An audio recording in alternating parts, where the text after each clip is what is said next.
Okay, second major step, taking your wheel off your bike.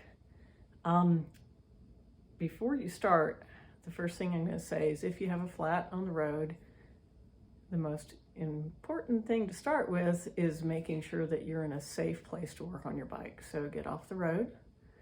Probably the next thing is make yourself comfortable. So if it's hot, find some shade. If it's cold, find some sun. If you're starting to get cold or could get cold, go ahead and put on your jacket that you've got with you so you don't get miserable while you're trying to change the tire, because it may be stressful for you to change the tire, and if you add in being uncomfortable, then that will just make things worse. I am a retired family doctor, and one of my mentors, who was a general surgeon, told me that the first thing he did when he entered surgery was to make himself comfortable. Because if he could be comfortable, then he could think totally about the procedure that he was doing. So make yourself comfortable and make yourself safe. You'll need a place where you can sit down on the ground, or if there's a convenient place to sit on a wall and make yourself even more comfortable. So even if you have to take a few steps off the road for safety and to a more comfortable place as far as temperature and where you can work and concentrate, that's very important so that you'll do this right, because you don't want to blow it and ruin your tube that you may only have one with you. Okay, so taking off the rear wheel. So I have my repair kit out. Boom. I am comfortable. The first thing I'm going to do is to shift my gearing. I want to be, since it is a 2x system, I want to be on the smallest chain ring in the front and the smallest gear in the back. This should be your habit. Do it every time before you take off your rear wheel. It's not that important for getting the wheel off, but you want to be set up to make it easier to get your rear wheel back on.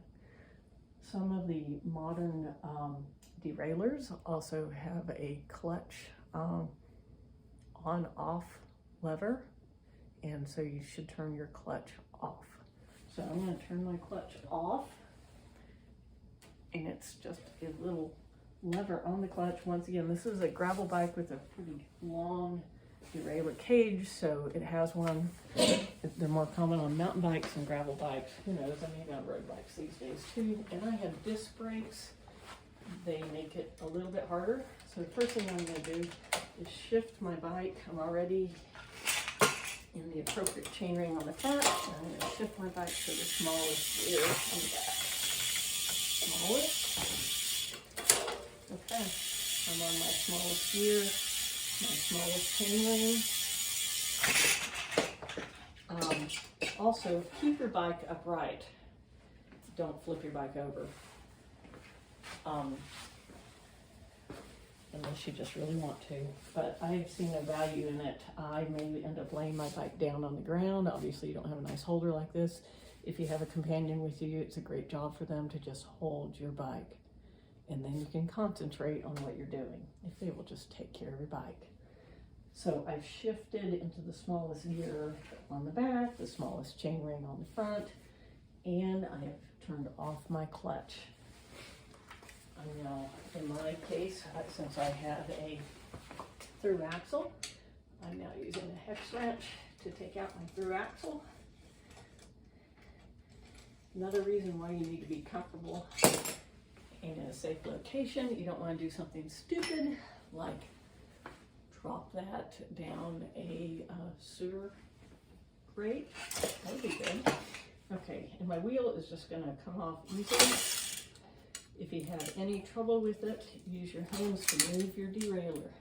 So I don't need my bike right now, and I'm going to be out on the road, and I guess I don't have anybody with me. So I'm just going to lay it down.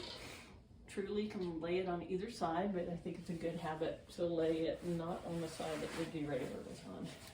So now I've got my wheel off. Easy peasy. I'm going to sit down, have my equipment ready.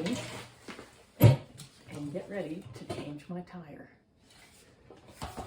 Next video.